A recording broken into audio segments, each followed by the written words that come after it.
watching your local news leader. This is WCIA 3 News at 6 in high definition. A few weeks gone by, it's just like this neighborhood has been terrified to even just come outside. He says he and his neighbors are fed up after a violent few weeks in southeast Urbana. Good evening, I'm Emily Braun. And I'm Luke Gray. People who live near Aspen Court Apartments are asking the city for help after a string of shootings. The most recent happened on Thursday in the 1200 block of South Learman. 22-year-old Zachary Gray later died at the hospital. The realty company that owns Aspen Court Apartments has hired a security company to help monitor that area, but neighbors and aldermen don't want to stop there. This week, several showed up to the Urbana City Council meeting to voice their concerns. Their alderwoman Diane Marlin says they also shared some potential solutions.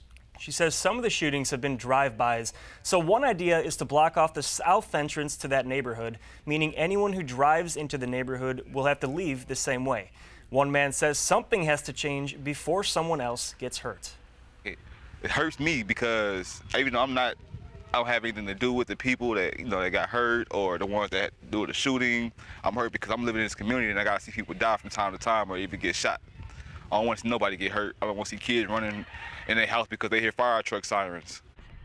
Now, he and others say they've seen more police officers patrolling the area in the last few weeks, but another neighbor says the people committing crimes know when police usually show up and leave and thinks more measures need to be taken. Another alderwoman says she and her colleagues are listening closely to their concerns and working on ways to ease the violence. Police are still looking for whoever shot and killed Zachary Gray this week.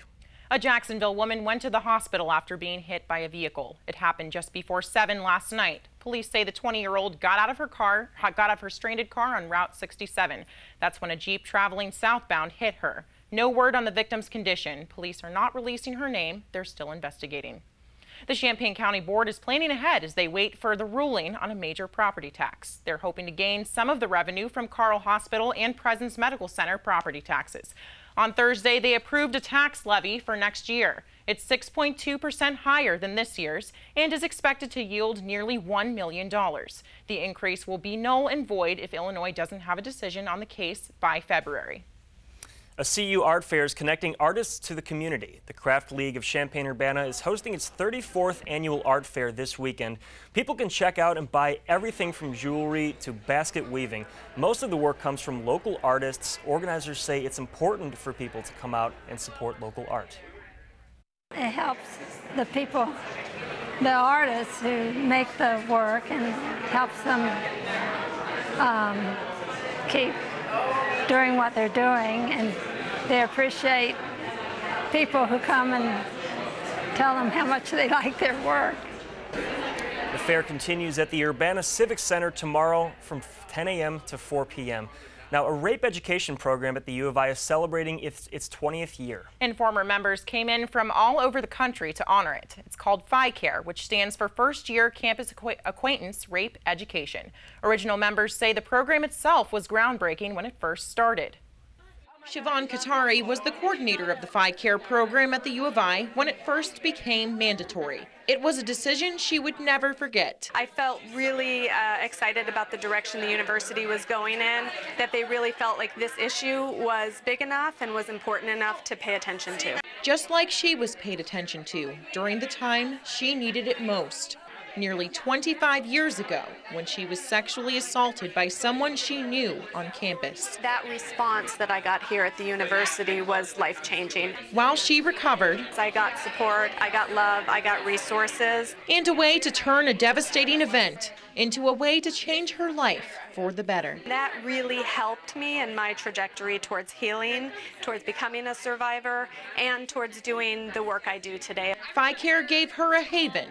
It gave Kim Lonsway a passion. I've worked in the sexual assault field now my entire adult life, and it's in large part because of this program. And also in part because of the people Lonsway has met along the way.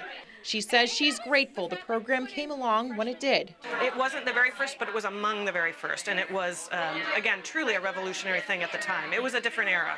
The culture was very different. A culture where Katari says people would be less likely to believe her if she spoke out about what happened.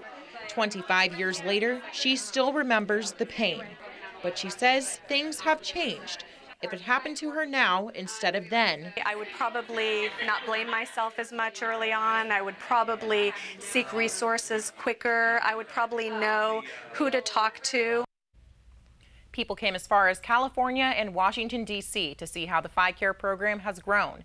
And everyone we spoke to today said they were amazed at what they saw.